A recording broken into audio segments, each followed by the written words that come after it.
ამერიკის შეერთებულ შტატებში ვიზიტის ფარგლებში საქართველოს სოფლის მეურნეობის მინისტრი და შრომის ჯანმრთელობისა და სოციალური დაცვის მინისტრი მსოფლიო ჯანდაცვის უსაფრთხოების საკითხებთან დაკავშირებით თეთრ სახლში გამართულ სამუშაო შეხვედრას დაესწრნენ.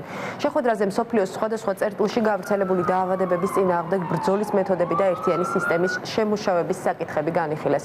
ქართული დელეგაცია შტატებში სახელმწიფო მდივნის ჯონ ქერის და ეროვნული უსაფრთხოების საკითხებში ამერიკის პრეზიდენტის მრჩევლის სიუზან რაისის მიწვევით იმყოფებიან.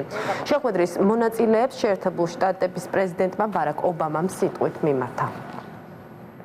ამერიკის შეერთებული შტატები გახლავთ საქართველოს სტრატეგიული პარტნიორი, ჩვენი ვიზიტიც არის ამის მნიშვნელოვანი დასტური. მე მინდა ხაზი გაუსვა ჩვენს ძალიან ნაყოფიერ შეხვედრას თეთრ სახლში, სადაც ჩვენ შეხვედრა გქონდა ბატონ ჯონ ქერისთან, სახელმწიფო მდივანთან, ასევე ჩვენ სიტყვით მოგმართვა ბატონმა ბარაკ ობამამ, ამერიკის შეერთებული შტატების პრეზიდენტმა. ეს გახლავთ სპეციალური შეხვედრა გლობალური ჯანდაცვის უსაფრთხოების თემებთან დაკავშირებით.